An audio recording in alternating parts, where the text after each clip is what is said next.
الحمد لله رب العالمين الصلاة والسلام على خاتم النبيين اما بعد اعوذ باللہ من الشیطان الرجیم بسم اللہ الرحمن الرحیم اخوہ مع الجد معزز خواتین و حضرات، آج فرض عین علم کی جو تعلیم ہو رہی ہے اس میں میراث کے موضوع میں آج اخوہ مع الجد کا موضوع پڑھایا جائے گا انشاءاللہ۔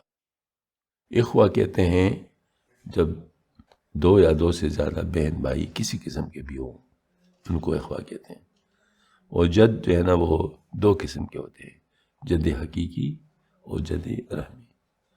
جد رحمی کا میت کے ساتھ واسطے میں عورت آتی، جیسے نانا، یعنی ماں کا باپ ہوتا ہے نا، لیکن جو باپ کا باپ ہے وہ جد حقیقی ہے۔ تو جو جد حقیقی ہے اس کو ہم یہاں پر لیں گے، جد رحمی یہاں نہیں لیں گے۔ جد رحمی مظاہر مطلب وہ ذوی الفروض اسبات میں نہیں آتے، وہ ذوی الارحام میں آتے ہیں۔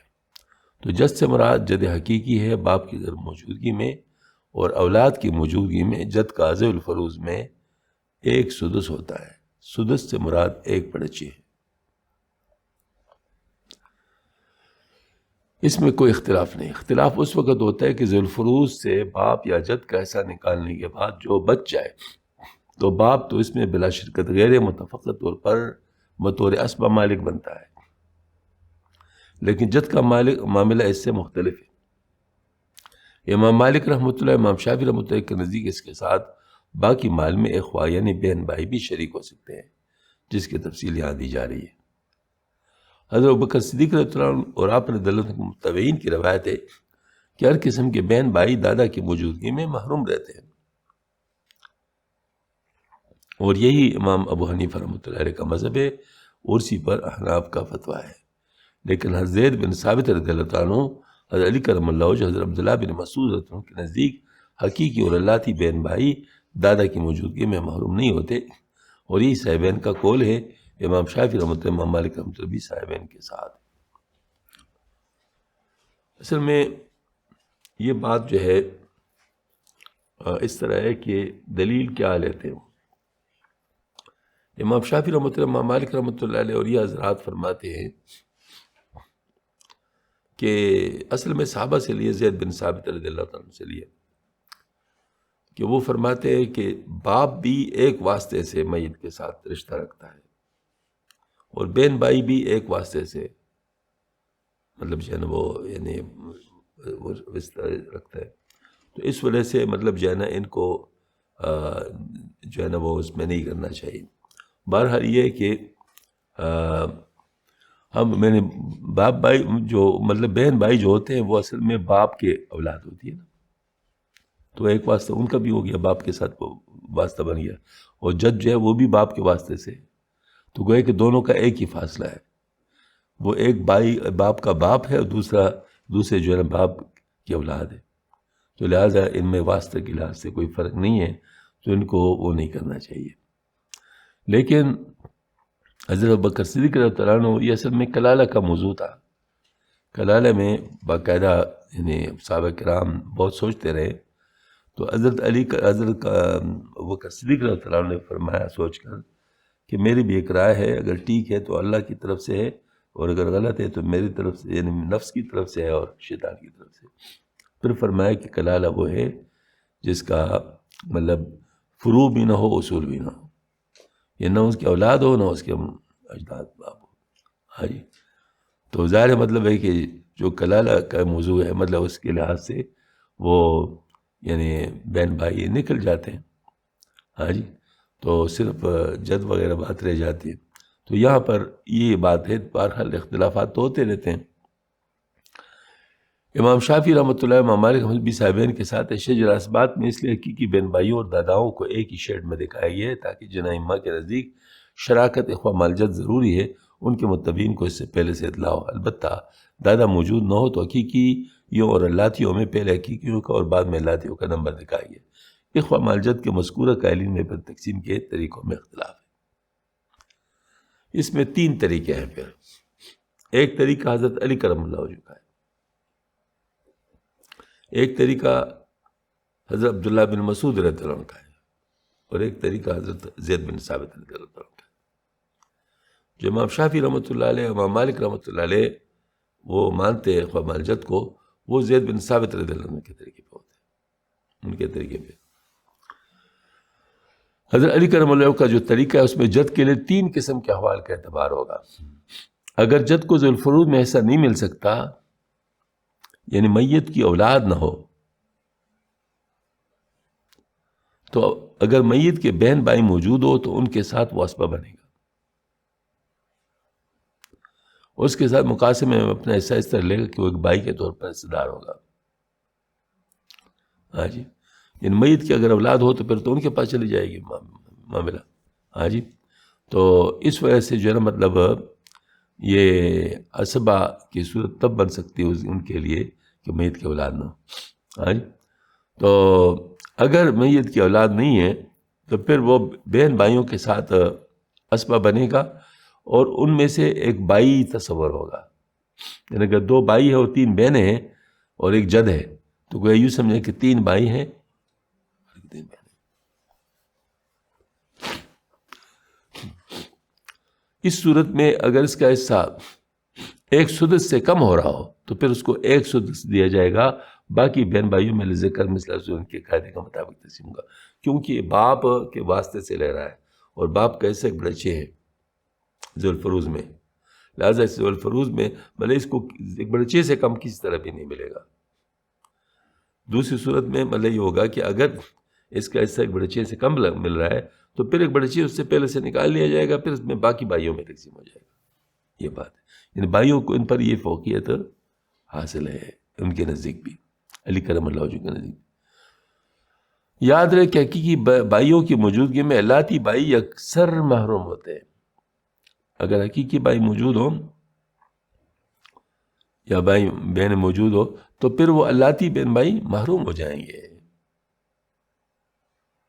اور حقیقی بہنیں ان کے ساتھ اسبہ بنتی ہے، جبکہ اللاتی بھائی حقیقی بہن کو اس کے قرآنی حصے سے محروم نہیں کر سکتے۔ اگر جد کے ساتھ اخوہ میں صرف حقیقی بہنیں یا صرف اللاتی بہنیں ہوں، اخوہ میں صرف حقیقی بہنیں یا صرف اللاتی بہنوں، تو ان کو ذو الفروض کے قاعدے کے مطابق ان کا حصہ دیا جائے گا، اور دادا ان کو اپنا حصہ لینے سے محروم نہیں کرے گا۔ حضرت زید بن ثابت رضی اللہ عنہ کا طریقہ، آپ کے نزدیک دادا اخوہ کی موجودگی میں اسبہ بنتا ہے اور وہ ذو الفروض میں حصہ نہیں لے سکے گا، ذو الفروض میں حصہ نہیں ملے گا۔ دوسرے ذو الفروض کی موجودگی میں 3 امور میں سے جو ان کے حق میں بہتر ہوگا اختیار کیا جائے گا۔ وہ 3 امور درج ذیل ہیں۔ نمبر 1، دادا کو ایک بھائی کے سمجھتے ہوئے مقاسمہ، جیسے علی رضی اللہ عنہ نے فرمایا۔ دوسرے اصحاب الفروض جب اپنا اپنا حصہ لے لے تو باقی کا تہائی، یعنی جتنا اصحاب الفروض ہے وہ اپنا اپنا حصہ ان کو دے دیں تو جو باقی بچے ان کا تہائی، یا پھر کل مال کا چٹا۔ ہاں جی، جیسے عام طور پر باپ کا حصہ ہوتا ہے نا، وہ ایک بڑے چیز ہوتے ہیں، تو کل مال کا چٹا۔ ان میں سے جو بہتر ہو، اس سے بھی پتہ چل گیا کہ اس کا حصہ ایک بڑے چیز سے کم نہیں ہوگا، کیونکہ ظاہر جو میں بہتر ہوگا تو بہتر اگر یہی ہے تو پھر تو اس کو ملے گا، ورنہ اس سے زیادہ ملے گا۔ ہاں جی، اگر ذو الفروض میں کوئی نہ ہو تو نمبر 2 میں دادا کے لیے کل مال کے تہائی کا حصہ کیا جائے گا، جو دوسرا طریقہ ہے۔ اس صورت میں نمبر 3 یعنی کل مال کا چھٹا حصہ حساب سے خارج ہو جائے، کیونکہ یہ تہائی کے مقابلے میں کم ہی ہے۔ اب دادا کو ایک بھائی قرار دیتے ہوئے اللاتی بہن بھائی حساب میں شامل ہوں گے، لیکن دادا کو حصہ دینے کے بعد ان کا اپنے حقیقی بھائیوں کے ساتھ الگ معاوضہ ہوگا۔ ہاں جی، حقیقی بھائی کی موجودگی میں اللاتی بہن بھائی کو کچھ بھی نہیں ملتا، کیونکہ حقیقی بھائی اسبہ ہے اور اسبہ اپنے پیچھے کچھ نہیں چھوڑ رہا۔ ان میں جو ترتیب میں پہلے آیا سارا مال وہی لیتا ہے، گویا کہ ایک صورت میں اللاتیوں نے اپنے حق میں تو کچھ نہیں کیا، لیکن حقیقی بھائیوں کے پلڑے میں اپنا وزن ڈال دیا، یعنی دادا سے اتنا حصہ ان کے لیے کاٹ لیا۔ ہاں جی، کیوں اگر یہ نہ ہوتے تو ظاہر ہے حقیقی بھائیوں مطلب یہ ہے کہ وہ یعنی دادا کو ملتا ہے یعنی وہ حصہ، تو مطلب وہ جو ہے نا اس طرح کرتے ہیں کہ اچھا ٹھیک ہے، وہ پہلے مثال سے 2 بھائی حقیقی ہے اور 3 اللاتی ہیں، تو اب یہ اور ایک دادا ہے تو 6 بھائی ہو گئے نا، 6 بھائی ہو گئے. تو ایسی صورت میں مطلب ظاہر ہے دادا کو یہ مطلب ان کا جو ہے جو باقی کا ایک بڑے 6 ملے گا. لیکن یہ ہے کہ ان کو وہ اپنا حصہ دے دیا نا. اب اس کے بعد جو باقی رہ گیا ایک بڑے 6 مائنس کرتے ہوئے، ہاں جی، وہ جو رہ گیا اس میں حقیقی بھائیوں کو حصہ مل جائے گا اور لاتی رہ جائے گا. ٹھیک ہے. تو گویا کہ ان کا حصہ کم تو کر لیا دادا کا حصہ، کیونکہ اگر یہ 2 ہی ہوتے تو پھر 3 بھائی ہوتے تو 1/3 اس کو ملتا، اس کو 1/3 ملتا. تو اب 1/3 نہیں ملا، 1/6 مل گیا. تو اس سے مائنس 1/6 کر کے آپ نے جو ہے نا مطلب ہے اس کو، یہ بات ہے. اور یہی مقصود تھا. البتہ حقیقی بہن کے ساتھ حقیقی بھائی موجود نہ ہو لیکن اللہ موجود ہو تو اس کو نصف دینے کے بعد اگر کچھ بچتا ہے تو اللہ کو دیا جائے گا. اور مثلا دادا کے ساتھ ایک حقیقی بہن اور 2 اللہ بہنیں جمع ہو گئی، یہ بھائی کوئی نہیں. اور دادا کے ساتھ حقیقی بہن اور 2 اللہ بہنیں جمع ہو گئی. تو اب دادا کو ایک بھائی اگر مانتے تو اب ایک بھائی اور 3 بہنیں ہو گئی. اس حساب سے بھائی کو 2 اور ہر بہن کو 1 حصہ دیا جائے گا. تو کل 5 حصے ہو گئے، جن میں 2 دادا کے اور 3 تینوں بہنوں کے. پر دادا کو اس طرح کا کل 2/5 بنا، جو کہ 1/3 سے زیادہ ہے، اس لیے اس کو 2/5 دیا جائے گا. باقی رہ گیا 3/5. ان میں سے 1/2 حقیقی بہن کو دیا جائے گا وہی ذو الفروز کے قاعدے کے مطابق. تو صرف 1/10 اللاتیوں کے لیے، باقی بجا جسے وہ دونوں آپس میں تقسیم کر لیں گے. یہ بات ہے. فرض کرے 2 اللہ بہنوں کے بجائے صرف 1 اللہ بہن ہے. اب ایک بھائی کے ساتھ 2 بہن ہیں. دادا جو اس وقت بھائی ہے، نہیں 2 بہنوں کی موجودگی میں 1/2 لے لیا، باقی رہ گیا 1/2. اس پر اللہ بہن اور حقیقی بہن کا معارضہ ہے. ذو الفروز کے معروف قاعدے کے مطابق اگر بہن 1 ہو تو اس کو 1/2 ملتا ہے، اور یہاں باقی 1/2 ہی ہے، اس لیے یہ تو حقیقی بہن کو مل گیا اور اللہ بہن ہاتھ ملتی رہ گئی. ہاں جی. حضرت عبداللہ بن مسعود رضی اللہ عنہ کا طریقہ، یہ طریقہ مندرجبال دونوں طریقوں کی اوسط ہے. بس اگر جد کے ساتھ صرف اخوات ہو، جیسے ابھی مثال گزری، تو علی کرم اللہ کے طریقے پر عمل کیا جائے گا. اور اگر جد کے ساتھ صرف اخوہ ہو تو ان کا جد کے ساتھ مقاسمہ ہوگا. اور اگر اخوہ کے ساتھ ذو الفروز بھی ہوں تو پھر زید بن ثابت رضی اللہ عنہ کے طریقے پر عمل ہوگا. ہاں جی. یہ حضرت بن عبداللہ بن مالکیہ اور شوافی کا عمل. احناف اور حنابلہ تو اخوہ مالجد کے قائل ہی نہیں. شوافی حضرت زید بن ثابت کے طریقے پر عمل کرتے ہیں. مالکیہ عام طور پر تو حضرت زید بن ثابت کے قاعدے پر عمل کرتے ہیں، لیکن 2 صورتوں میں مالکیہ اس صورت سے انحراف کرتے ہیں. نمبر 1، جب میت کا شوہر، ماں، 1 سے زیادہ اخیافی بہن بھائی، اللاتی بھائی اور جد موجود ہو تو شوہر کو تو نصف مل گیا کیونکہ اولاد نہیں ہے. ماں کو سدس مل گیا اخواہ ہونے کی موجود ہونے کی وجہ سے، اور جد کو ثلث ملے گا. ہاں جی. اس صورت میں جو ہے نا مطلب کیونکہ اخیافی بہن بھائیوں کو جد کی موجودگی نے محروم کیا. ہاں جی.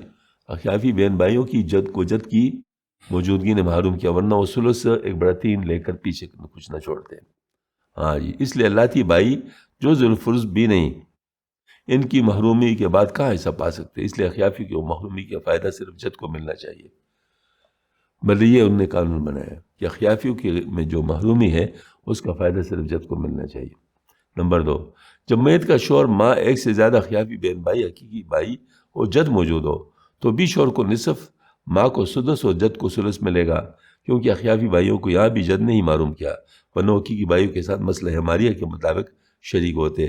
اب اگر وہ محروم ہے تو چونکہ مسئلہ ماریہ میں حقیقی بھائی ان کے ساتھ برابر کے شریک ہوتے ہیں، تو اب محروم میں بھی ان کے ساتھ ان کو شریک ہونا چاہیے. یہ بھی ہو. اب یہ عام قاعدوں کے مطابق ایک تھم رول بتا رہے ہیں کہ جد کے لیے کیا بہتر ہے. الف، اگر خاوند، بھائی اور دادا رہ جائیں یا جد اور بہن رہ جائیں، یا جد اور 2 بہنیں رہ جائیں، یا جد اور 3 بہنیں، یا جد اور بھائی رہ جائیں، یا جد 1 بھائی اور 1 بہن رہے، تو اس میں فیصلہ مقاسمہ پر ہوگا، کیونکہ یہ جد کے لیے بہتر ہے. مطلب وہ 3 قوانین جو گزرے ہیں نا، ان میں سے یہی نکلے گا. بے اگر میت کا جد 2 بھائی اور 1 بہن رہ جائیں، یا جد اور 3 یا 3 سے زیادہ بھائی رہ جائیں، یا جد 2 بھائی اور 2 بہنیں رہ جائیں، جد اور 5 سے زیادہ بہنیں رہ جائیں، تو فیصلہ ثلث ما بقی پر ہوگا، کیونکہ اس صورت میں جد کے لیے یہی بہتر ہے. بیٹی اور 2 بھائی رہ جائے، یا جد جدہ بیٹی اور 3 بھائی رہ جائے، یا خاوند جد اور 5 بیٹے، تو جد کو سارے مال کا چھٹا دینا پڑے گا، کیونکہ یہ ان کے حق میں بہتر رہے گا.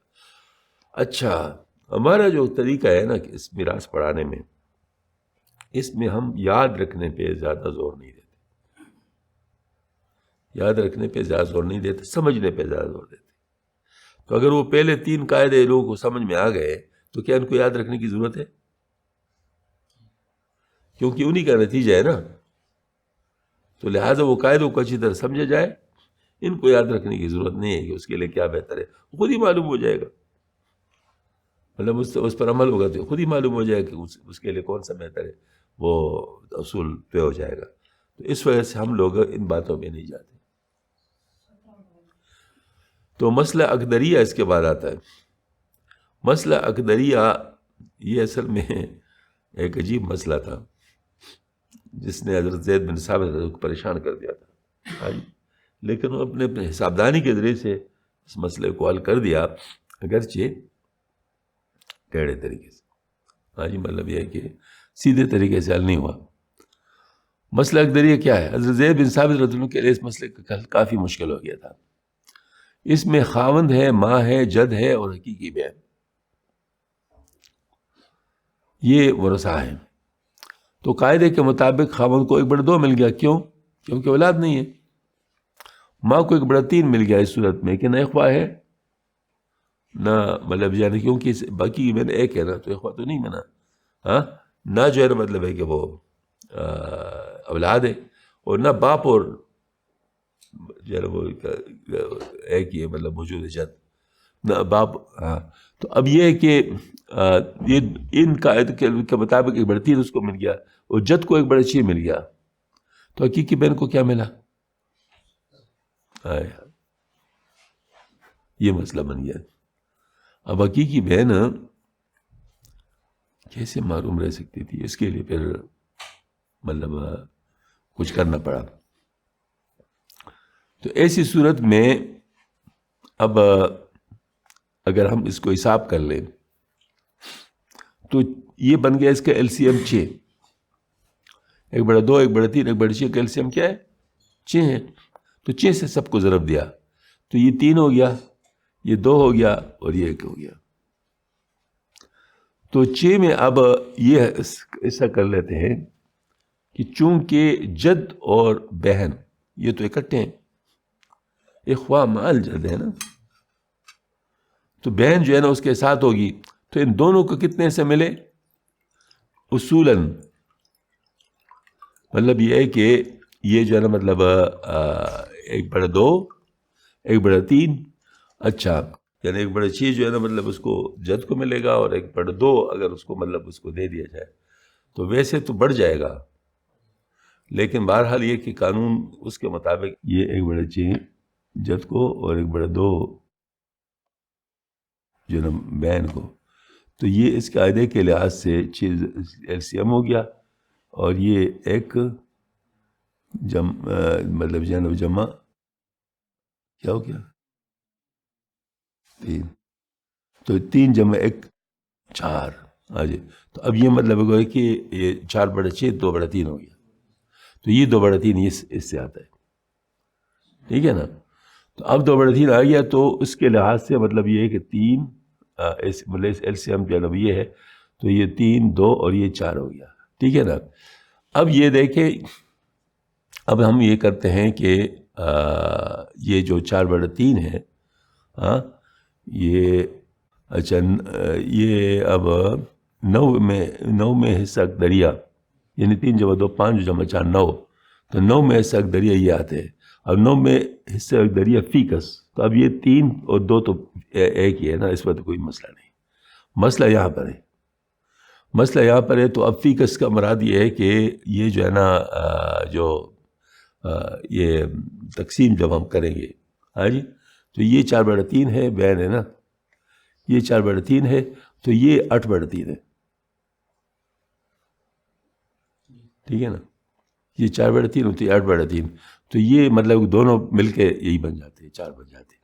ٹھیک ہے, تو اب یہ ہے کہ اب اس کا LCM نکالو 3 تو یہ مطلب ہے کہ 9 6 8 اور 4 اس طرح سے. ٹھیک ہے, جزاک اللہ.